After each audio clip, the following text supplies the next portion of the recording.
Personal responsibility. Today's first story tackles the challenge that is kids taking on personal responsibility for their schoolwork. Who will win this one? Let's talk about it.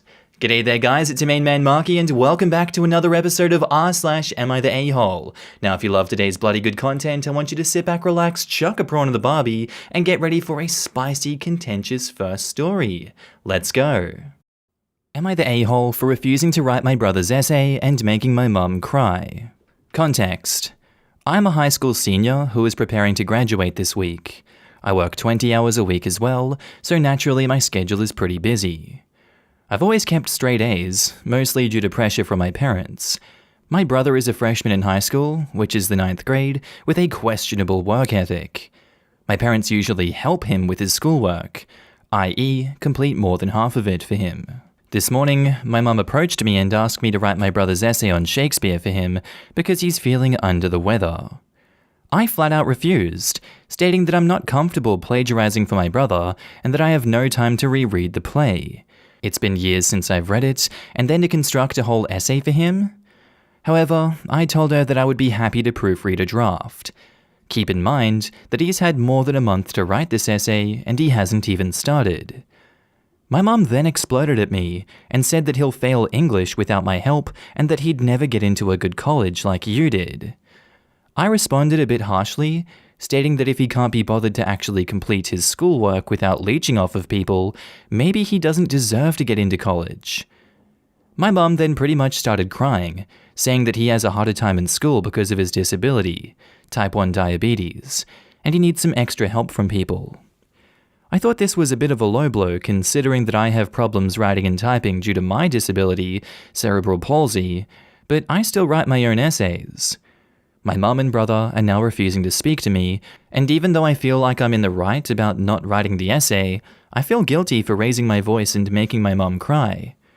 I guess my question is, was I an a-hole when I talked to my mum, and should I write the essay for my brother?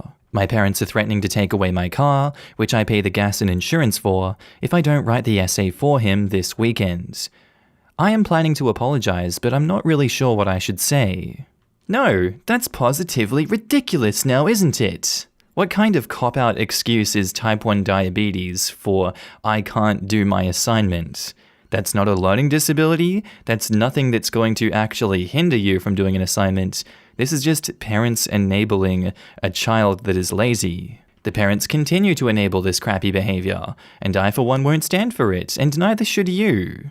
Don't let this behavior continue, and if you can't do anything about it directly, don't let them continue to do it. You literally need to lecture these parents and be like, what are you doing? Are you stupid? You're actually hindering your son. Letting him continue to leech will not teach him any lessons that he needs to learn. It's a great way to set him up for failure, and he has himself to blame, as well as the parents for enabling this. Not the a-hole OP, thank you for pointing it out. Now in the comments, CoolCats212020 says, not the a-hole, screw them. You have a legit disability and are able to do your schoolwork and get good grades. They are enablers who don't care about you, but more about your brother. Do not do the essay. Hide your car keys and find the spare one so they can't take it away. Stay strong and tell your mum if she's so worried about the essay, she can write it. Or if they do force you to, find one online and get him caught for plagiarism anyway. He would have to admit that he stole it or you wrote it anyway in that circumstance. Your muscles don't get stronger when I exercise. OP's brother doesn't get smarter if OP writes his essay. OP is not the a-hole, but that mum. Wow. SoulPeace2 says, not the a-hole. Does your mum think he'll magically get better when he gets to a good college or something? She's setting him up for failure. I can already see the wrong teacher will come along and see right through it, and the whole thing will fall apart. Hopefully sooner rather than later. Any English teacher will know it's not his, if they're doing their job correctly, because it is quite literally their job to understand and assess his skill and voice as a writer. Plagiarism in grade 9 is not hard to detect. To prove it's plagiarized is as easy as sitting them down and asking them what words mean or what they think a specific quotation means from their own paper. And it becomes quite obvious fairly quickly they don't have a clue. It's just a matter of whether or not the evidence will be considered sufficient for all of the stakeholders to make it an issue. And honestly, many no longer want to bother trying to prove it. Sometimes administrators aren't supportive, and parents will jump straight to reporting you to the friggin' superintendents, so they just grade it and rely on the natural consequence of this kid not knowing what the F to do in college. They don't get paid enough to conduct a damn investigation. Plus, there are tests. Tests that quiz you about the book, tests that ask you to write an essay on the spot, at least where I live. There is no doubt that the teachers will see that they are written differently. It's academic dishonesty, and it is extremely frowned upon. Doing stuff like this in college, I know he's in high school, gets you expelled. Parents will immediately just say that he doesn't test well. Believe me, if it were that simple, this wouldn't be an issue. It is now actually my individual policy that I will not grade anything that is not completed in my classroom in front of me, essays included, with obvious accommodations for learning needs and IEPs. It is also very effective for immediately shutting down any claims of, he has too much homework for your class, he's overwhelmed, when I call home about missing work. Ma'am, I don't assign homework for this class, but that's a nice try on his part. I can make him put his phone away in class, and I can give him a juice box if he's hypoglycemic, but I can't force him to care enough to actually do the work himself. And our next post is by user Spoiled Half-Sister, titled, Am I the a-hole for moving in with my dad full-time? So my female 16 parents divorced when I was 3 because my mum cheated with my stepdad and had my half-sister Leah, who is 12 years old.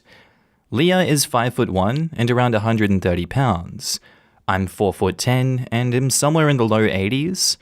Needless to say, we are different sizes. Leah was always very spoiled by my mum and stepdad and has learned that she can throw a tantrum and get whatever she wants. Lately, she's been very interested in my closet and steals my clothes. The problem is, she stretches them out and it's hard finding clothing that fits me. I've tried talking to my mum about it, but she always tells me to keep the peace. My stepsister on my dad's side graduated high school, and I had the perfect dress for her graduation. It took me forever to find something cute, affordable, and in my size. Leah's friend had a birthday party, and Leah didn't know what to wear, so she took my dress. It was at my mum's because I was at her house the day of the graduation. Some seams ripped, and that was the straw that broke the camel's back for me. I called my dad and told him that Leah stole my dress, and it was ripped, and I asked if I could stay with him. He picked me up, and my stepmom was able to fix the dress, but I'm miserable at my mum's house, and I love staying with my dad, so I asked my dad if I could live here full-time. He asked if I was sure, and when I said yes, he helped me move my stuff and dealt with my mum. That was around 3 weeks ago, and she hasn't stopped calling and texting me, trying to get me to come back. I'm starting to feel bad about leaving, so I wanted to know if I was the a-hole. Look, it's understandable your emotions in this situation are going wild, and this is the right move for you. It absolutely is the right move for you, in my, unprofessional opinion. I just don't know if legalities support this one. And I know Am I the Arsehole is not the place to talk about legalities all the time, but this is a hard one because family courts don't rule in the man's favor. At least here, it's just not common. It is very much not common. I would love to see the father get full custody in this situation, and the mother just gets every second weekend or something like that. There's enough info here for me to rule absolutely not the a-hole in this situation, and I would love to see OP in a situation that she's away from her mother, she's away from her toxic half-sister. That's not an environment that a 16-year-old should be in.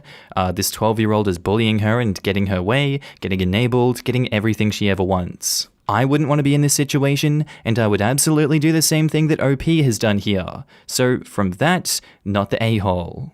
Now in the comments, the disciple Matt says, not the a-hole. Leah is spoiled and doesn't have normal social skills. These are consequences of her own actions.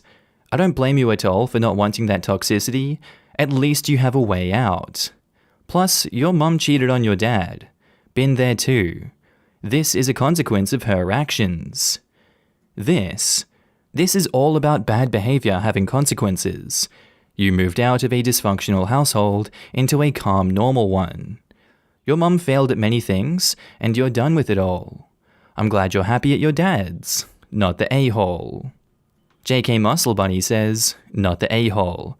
If you tried telling your mum multiple times and she ignores your concerns, you have the right to go somewhere more comfortable.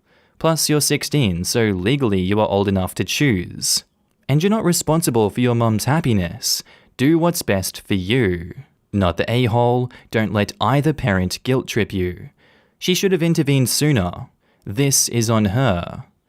And OP replies, my dad and stepmom are on my side. I just feel bad. SD Rose 29 replies, you feel bad because you love your mom, but just because you feel bad doesn't mean that it wasn't the best choice for you and your own mental health. Assuming your parents live in the same city, it doesn't mean that you cannot still spend time with your mom.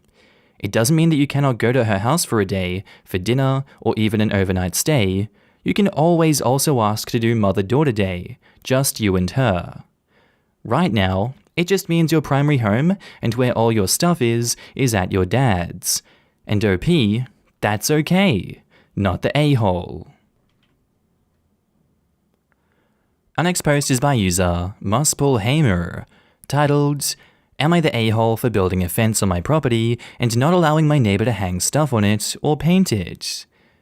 This will probably be rather short, and I'm not sure if it's worth posting, but I really need to get a read on whether I'm being an a-hole or not, so here goes. I bought a house with a big-ass yard several months ago. It is my very first house, and the most expensive thing I've ever owned.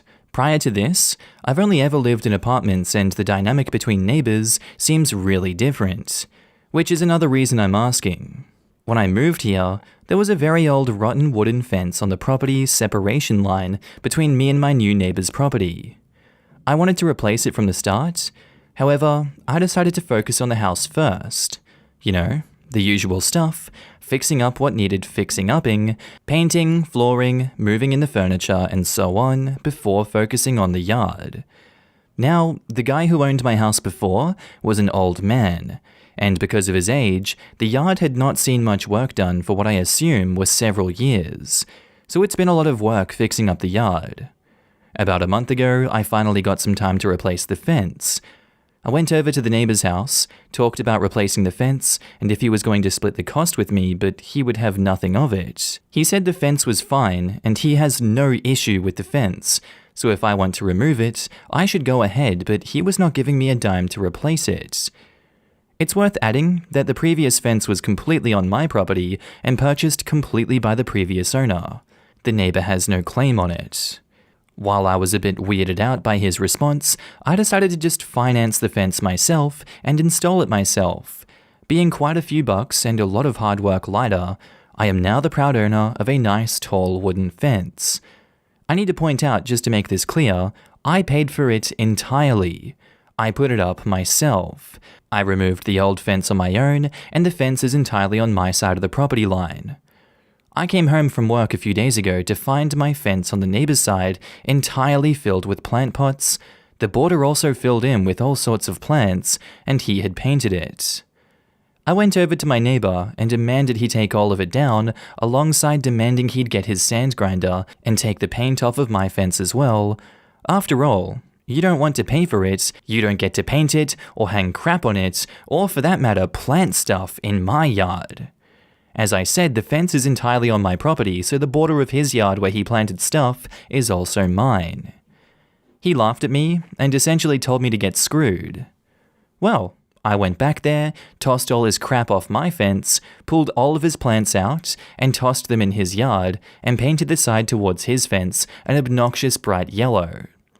I have since had him raging at my door, his kids came over to yell at me as they had worked for hours on it, and well, here we are. I'm wondering whether I'm the a-hole, as I might have gone too far. I guess I wanted to say, like, everyone sucks here with elements of you're the a-hole for this one, because it seems like that was completely unnecessary, and that's a lot of anger from you for doing something so outrageous like this. But before you get pissed off at me in the comments, listen to me. I agree with you guys. I don't think he's the a-hole. He literally did all of the work, removing the fence, putting a new one down. He paid for it all. This is his fence. And the fence is entirely on OP's side of the property line. I don't think morally I can blame him for what he's done. He has a right to be pissed off because they painted his fence and technically they vandalized it, if you want to put it into semantics. I would say the neighbor and the kids vandalized the fence, and, what OP did really upset the neighbor and the neighbor's kids. That's something you have to contend with in this instance. Yeah, just because OP did all of that, he still upset kids, and we don't know how old these kids are. If they're 6 years old, I can see that breaking the hearts of these kids, but at the end of the day, it's their parents' fault for allowing this to happen. As sad as that is. Morally though, OP is not the a-hole for this one. It is their property, it is their fence, it is their money they invested into this. So, not the a-hole. Now in the comments, No Jellyfish 1208 says, not the a-hole. First, the fence is on your property. Second, you paid for it yourself. Third, he put all the things on the fence and refused, in a rude way, to take them away. What else could be done? Depending on the laws, the neighbor could have the right to paint the fence on his side. In my state, if you buy a fence with a pattern or anything in it, the prettier side has to face the neighbor's. The plants on it are a different story, as depending on the weight, they could impact the integrity of it. Stream Angler says, not the a-hole. Show him the survey and ask if he wants to pay for rent for the use of your property. OP, don't let this slide. Notify the correct authorities and demand he takes his stuff off the fence. If you let it stay, he can come back years from now and claim your property on his side of the fence because you've been letting him use it. If it's totally on your property, put an end to this now. Not the a-hole. OP already took the stuff off his fence and property. It's not there anymore. Dangerous Bean 74 says, everyone sucks here. I was going to say not the a-hole because in the final outcome you're probably not the a-hole. The fence is indeed yours and your neighbor has no right to paint it, hang things on it, or make any other changes to it or to anything else that isn't on his property. But honestly, you're the one who got him involved in this in the first place, and for the life of me, I cannot fathom why. You asked him to contribute money to a fence that you openly admit is entirely on your property to replace a fence that you say was erected and wholly owned by the previous owner of your land, and then were weirded out when he said no? Why? Why would he pay anything towards building a fence around your house and on your property? It's not his responsibility. It is incredibly weird that you would even ask him for money to begin with, and by asking him to participate in something that had absolutely nothing whatsoever to do with him or his land, you literally are the one who suggested that it somehow was his business. And now you're complaining that he got it into his head that the fence is his business, when you're the one who gave him that idea? Everyone sucks here. And OP replies to that, it's very common here, and I'm pretty sure anywhere else, that you split the cost of a fence, decide on which fence to purchase together, and split any further costs towards repairs together as well. After all, you both have to look at said fence. And initially, I was going to install the fence on the property line, which is also usually commonplace. The reason I put it on my land with enough space to access it from the other side is because I will need to access it for further repairs and such. The Orig Princess replies to that, those are key details to include above. This kind of thing gets really nitty-gritty. I imagine the neighbor had stuff on the old fence too. Also, for your own sake, both legally and to have peace in your new neighborhood, consult a lawyer. Let them know, legally, they may not cross your property line to paint the fence or plant anything. Do not be nice about it, as it may create an easement. Have a land appraisal done so you know that you're on your own property 100%. Make sure to paint it all one color and put no trespassing signs up. And if they mess with the fence again, consult the lawyer or a cop. Do not get petty. Alright guys, that's the end of the video. Friendly reminder that I'm now posting daily on my second channel, Markee 2. If you want to laugh at memes with me, link is down in the description below. On phone, you just click that little arrow underneath the video. I also want to say thank you to all my channel members and Patreon subscribers. Your names are currently floating down the screen here, and I love to see all of you guys. Thank you for joining me on this journey. Thank you for supporting me. I really appreciate it. If you see yourself on screen, I want you to give yourself a big pat on the back for being amazing as always, and thank you for supporting me again. I do hope that you guys have a good day, night, sleep, whatever it is you're up to. I'll see you in the next video. Bye.